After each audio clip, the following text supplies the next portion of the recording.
எல்லாருக்கும் வணக்கம். இன்னைக்கு நம்ம ஹோம் மேட் வெஜ் பீட்சா தான் பண்ண போகிறோம். அது எப்படி பண்ணலான்றத வீடியோக்குள்ளே போய் பார்க்கலாம். ஃப்ரெண்ட்ஸ், இப்போது மாவு பிசைகிறதுக்கு ஈஸ்ட் ஃபஸ்ட்டு ஆக்டிவேட் பண்ணிக்கணும். ஈஸ்ட் வந்து நம்மளுக்கு இங்கே சூப்பர் மார்க்கெட்டில் கிடைக்கும். நான் இங்கே எங்கள் வீட்டு பக்கத்தில் இருக்க சூப்பர் மார்க்கெட்லேருந்து வாங்கினேன் ஆக்டிவ் ட்ரை ஈஸ்ட். இதுதான். இப்போது இதிலேருந்து நம்ம ஒரு 1.5 ஸ்பூன் அளவுக்கு ஈஸ்ட் எடுத்துக்கணும். அதுக்கு ஃபஸ்ட்டு தண்ணி வந்து இந்த 1 கப் அளவுக்கு தண்ணி எடுத்துருக்கேன். இந்த தண்ணி வந்து வெதுப்பான தண்ணியாக இருக்கணும். ரொம்பவும் சூடாக இருக்கக்கூடாது, ரொம்பவும் சில்லுன்னு இருக்கக்கூடாது. வெதுப்பாக கை வச்சா தாங்குகிற அளவுக்கு சூடில் இருக்கணும். அந்த தண்ணியில்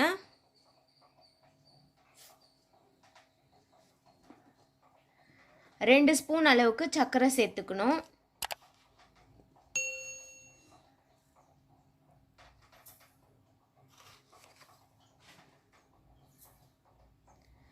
சர்க்கரை சேர்த்துட்டு 2 ஸ்பூன் சர்க்கரை சேர்த்துட்ட பிறகு ஈஸ்ட் சேர்த்துக்கிறேன். 1 ஸ்பூன் சேர்த்துருக்கேன். இன்னொரு 1/2 ஸ்பூன் சேர்த்துக்கலாம். இன்னொரு 1/2 ஸ்பூன் சேர்த்துட்டு நல்லா கலந்து விட்டுடலாம்.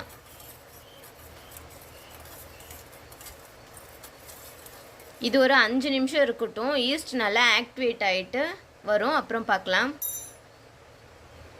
வந்து நல்லா கரைஞ்சிடுச்சு. ஒரு சில ஈஸ்ட் வந்து புளிச்சு நல்லா நுறையாக வந்து மேலே ஒரு லேயர் ஃபார்ம் ஆகும். இந்த ஈஸ்ட் அப்படி ஃபார்ம் ஆகலை, பரவாயில்ல, ஒன்றும் பிரச்சனை கிடையாது. ஆனால் நல்லா கரைஞ்சிருச்சு. இப்போது இதை எடுத்து ஒரு ஓரமாக வச்சுக்கலாம். வச்சுட்டு இப்போது நம்ம மாவு எடுத்துக்கலாம். மாவு வந்து இன்றைக்கி நான் 1/4 கிலோ அளவுக்கு எடுத்துக்கிறேன். 250 கிராம் அளவு எடுத்துக்கிறேன். மாவு எடுத்து கொட்டியாச்சு. இதில் ஒரு 2 ஸ்பூன் அளவுக்கு எண்ணெய் சேர்த்துக்கலாம், சமையல் எண்ணெய்.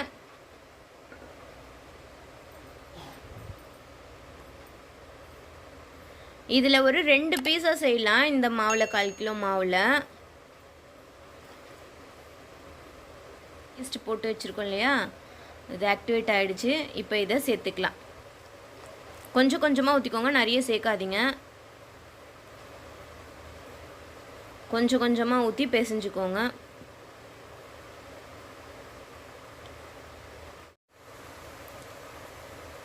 ஃப்ரெண்ட்ஸ், அப்போ வந்து நான் வந்து 250 கிராம் தான், 1/4 கிலோ தான் காட்டினேன். ஆனால் இப்போ இன்னும் ஒரு 100 கிராம்ஸ் நான் வந்து போட்டிருக்கேன். சால்ட்டு கொஞ்சம் அப்போ சேர்க்கல, இப்போ சேர்த்துக்கிறேன். மொத்த மாவுக்கும் ஏற்ற மாதிரி சால்ட்டு கொஞ்சம் சேர்த்துக்கிறேன். உங்கள் சால்ட் சுவையை பொறுத்து சேர்த்துக்கோங்க. கொஞ்சம் கொஞ்சமாக இந்த ஈஸ்ட் தண்ணியை ஊற்றி கொஞ்சம் கொஞ்சமாக மிக்ஸ் பண்ணிக்கலாம். இப்போ இந்த மாவில் ஒரு 3 பீட்சா அளவுக்கு வரும். மாவை நல்லா ஒரு 10 நிமிஷத்துக்கு நல்லா பிசைச்சிக்கோங்க. அப்போ தான் வந்து சாஃப்டாக இருக்கும். ஓகே, மாவு வந்து 10 நிமிஷம் நல்லா பிசைஞ்சாச்சு. நம்ம பிசைய கையில் வந்த மாதிரி ஒன்றுமே ஒட்டாது, அந்த அளவுக்கு வர வரைக்கும் நல்லா பிசைஞ்சாச்சு. மாவு நல்லா சாஃப்டாகியாச்சு. இப்போது இந்த பவுல்லையே ஒரு 2 ஸ்பூன் அளவுக்கு மாவு மேலே எண்ணெயை தேய்ச்சிடலாம். இப்போ எண்ணெயை தடவிட்டு மாவு வந்து நல்லா புளிச்சு டபுள் ஆகி வரும், அது வரைக்கும் வெயிட் பண்ணணும். இங்கே கிண்ணத்துலேயும் லைட்டாக எண்ணெய் தேய்ச்சி விட்டுடலாம். இப்போது தேய்ச்சி வச்சாச்சு. இது மேலே ஒரு ஈரத்துணி போட்டு மூடி வச்சிடலாம். மாவு இந்த அளவுக்கு இருக்குது. இன்னும் உப்பி பெருசாகி வரும். இதை ஒரு 2 மணி நேரம் அப்படியே வச்சிடணும். எந்த டிஸ்டர்பும் பண்ணக்கூடாது. 2 மணி நேரம் கழித்து வந்து பார்க்கலாம் மாவு எந்த அளவுக்கு உப்பி வந்திருக்குன்ட்டு.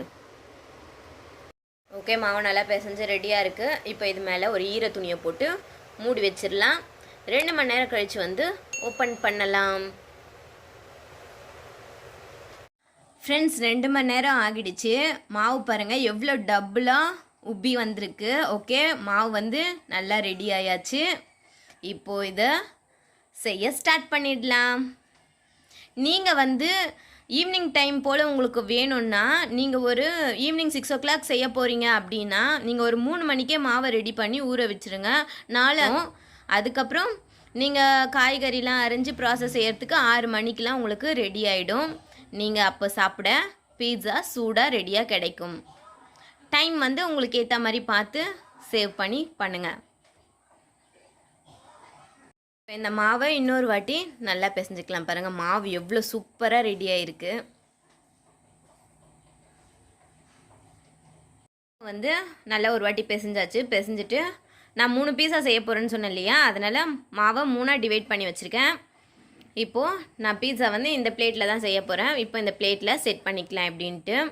நான் வந்து இன்றைக்கி வெஜ் பீஸா தான் பண்ண போகிறேன். என்கிட்ட இருக்க வெஜிடபிள் போட்டு பண்ண போகிறேன். நீங்கள் பன்னீர்லேயும் செய்யலாம், பன்னீர் பீஸா. நாங்கள் செட் பண்ணுறதுக்குள்ளே நம்ம இங்கே அடுப்பை பற்ற வச்சு ஒரு கடாய் வச்சு ப்ரீ ஹீட் பண்ணிக்கலாம். நம்ம இன்றைக்கி ஓவன்லலாம் செய்ய போகிறது கிடையாது. நம்ம சாதாரண நம்ம வீட்டில் இருக்க கேஸ் அடுப்பில் இந்த மாதிரி ஒரு கடாயில் தான் செய்ய போகிறோம். அது எப்படின்னு பார்க்கலாம். ஃபஸ்ட்டு அடுப்பை பற்ற வச்சு இந்த மாதிரி ஒரு கடாயை வச்சுக்கோங்க. அப்புறம் நீங்கள் யூஸ் பண்ணுற கல்லுப்பு இல்லை சால்ட் எதுவாக இருந்தாலும் ஓகே, அதை சேர்த்துக்கணும். வந்து கல்லுப்பு சேர்த்துக்கிறேன். இந்த கல்லுப்பு வந்து இதை மாதிரி நான் பீஸா செய்கிறதுக்கு, கேக் பேக் பண்ணுறதுக்கு இதுக்காகவே தனியாக வச்சுருக்கேன். இது நீங்கள் ரீயூஸ் கூட தொடர்ந்து பண்ணிகிட்டே இருக்கலாம், ஒன்றும் பிரச்சனை இல்லை. ஒரு 6 மாதம் வரைக்கும் இந்த உப்பை யூஸ் பண்ணலாம் நீங்கள் இந்த மாதிரி பேக் பண்ணுறதுக்கு. நான் ஆல்ரெடி 2-3 வாட்டி இந்த உப்பை யூஸ் பண்ணிட்டேன், அதான் கலர் சேஞ்ச் ஆகிருக்கு. இப்போது அடுப்பு பற்ற வச்சு இந்த மாதிரி கடாய் வச்சு உப்பு கொட்டி நல்லா கிளறி விட்டுட்டு ப்ரீ ஹீட் பண்ணிக்கோங்க. இதை ஒரு தட்டு போட்டு மூடி வச்சிடுறேன். இது ஒரு 1/4 மணி நேரம் ப்ரீ ஹீட் ஆகட்டும். அதுக்குள்ளே நம்ம பீஸா போய் ரெடி பண்ணிடலாம். நான் இப்போ இந்த பிளேட்டில் தான் செய்ய போகிறேன். அதனால் ஃபஸ்ட்டு இந்த பிளேட்டில் கொஞ்சம் பட்டர் வந்து ஃபுல்லாக பூசிக்கிறேன். அப்போது பீஸா வந்து இது பண்ணிவிட்டு எடுக்கும்போது ஈஸியாக இருக்கும். ஃபுல்லாக பூசிட்டு காட்டுறேன். பட்டர் வந்து பிளேட் ஃபுல்லாக ஸ்ப்ரெட் பண்ணிட்டேன். இப்போது நம்ம டவ் எடுத்து வச்சுருக்கோம் இல்லையா, இப்போ நம்ம இந்த மாவு எடுத்து வச்சுருக்கோம் இல்லையா, 3ஆக பிரித்து வச்சுருக்கோம் இல்லையா, அதில் ஒரு பங்கு இதில் சேர்த்துக்கலாம்.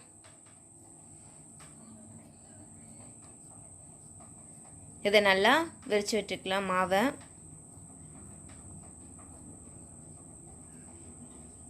வந்து நல்லா விரித்து விட்டாச்சு. இப்போ இந்த ஓரத்தில் மட்டும் கொஞ்சம் கனமாக இருக்கட்டும். மாவு வந்து ரொம்ப மெல்லிசாகவும் விரிச்சிடக்கூடாது, ரொம்ப கனமாகவும் விரிச்சிடக்கூடாது, மீடியம் சைஸில் இருக்கணும். அப்போ தான் நல்லாயிருக்கும். இந்த ஓரத்தில் ஒரு ஃபோர்க் எடுத்துட்டு இந்த மாவில் நல்லா இந்த மாதிரி குத்தி விட்டுக்கோங்க.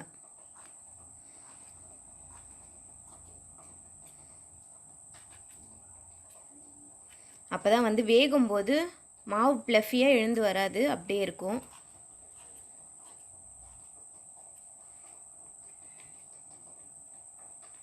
இந்த மாதிரி அங்கங்கே குத்தி விட்டுக்கோங்க.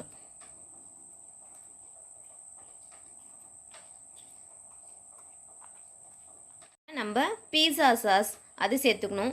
என்கிட்ட இன்றைக்கி பீஸா சாஸ் இல்லை, அதனால் நான் வந்து என்கிட்ட பாஸ்தா சாஸ் இருக்குது. அந்த பாஸ்தா சாஸை இது மேலே சேர்த்துக்கிறேன். இது இங்கே சூப்பர் மார்க்கெட் கடையில் வாங்கினது தான். இந்த பாஸ்தா சாஸை இது மேலே சேர்த்துக்கிறேன். நம்மக்கிட்ட என்ன இருக்கோ, இப்போ உங்ககிட்ட இதுவும் இல்லைன்னா பரவாயில்ல, உங்ககிட்ட டொமேட்டோ கேச்சப் இருந்ததுன்னா அது கூட சேர்த்து பண்ணுங்கள். அது ஒரு டிஃப்ரெண்ட் டேஸ்ட்டில் நல்லா தான் இருக்கும். நான் அதுலேயும் செஞ்சுருக்கேன்.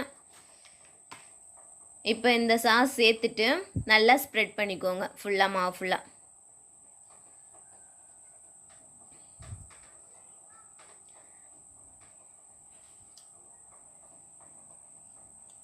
சீஸ் சேர்த்துக்கலாம். இன்றைக்கி இந்த கோ பீஸா சீஸ் இது தான் சேர்த்துக்க போகிறேன். இது வந்து ஒரு பிளாக் டைப்பு. இதை நான் வந்து துருவி இதில் சேர்த்துக்க போகிறேன்.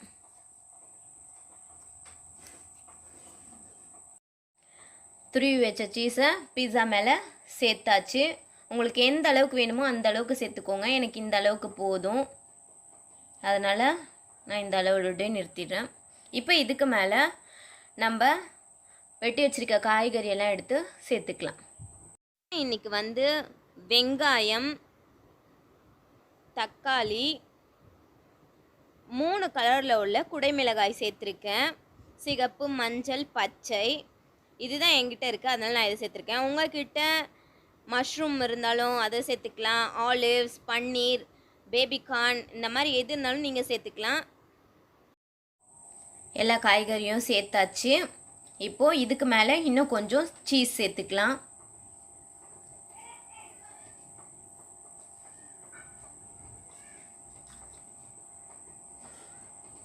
இவ்வளோதான் ரெடி. இப்போ நம்ம அடுப்பை ப்ரீ ஹீட் பண்ணி வச்சுருக்கோம் இல்லையா, கடாய் வச்சு அதில் போய் இதை வச்சிடலாம். நல்லா ப்ரீ ஹீட் ஆயிடுச்சு.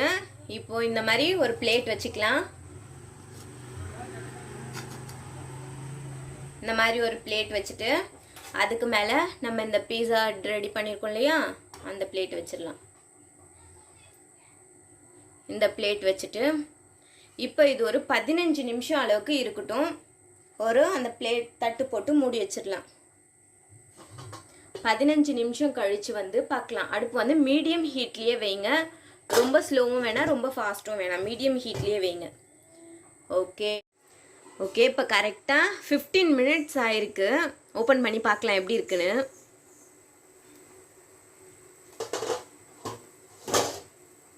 ஓகே, பீட்சா ரெடி ஆயிடுச்சு. இப்போ அர்ஜென்ட்டாக ஒருத்தர் வெயிட் பண்ணுறாங்க, அவங்களுக்கு கொடுத்துட்டு வந்துடுறேன். ஓகே, பீட்சா வந்து சூப்பராக ரெடி ஆயிடுச்சு.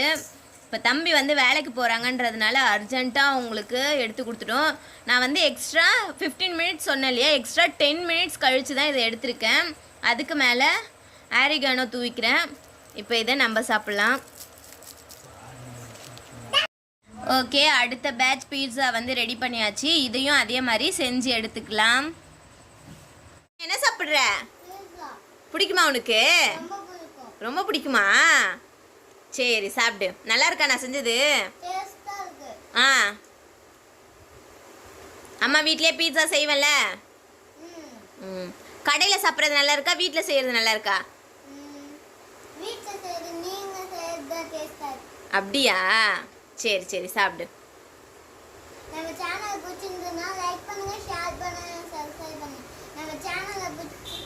இவ்வளோ நேரம் பார்த்ததுக்கு நன்றி. தேங்க்யூ. பாய் பாய். அடுத்த வீடியோவில் சந்திப்போம். ஓகே, இன்னொருத்தரும் பீட்சாக்காக வெயிட் பண்ணிட்டு அவர் வந்து தூங்கிட்டாரு பாவம். இப்போ அவருக்கும் கொடுக்கணும். சரி ஓகே பாய். அடுத்த வீடியோவில் சந்திப்போம்.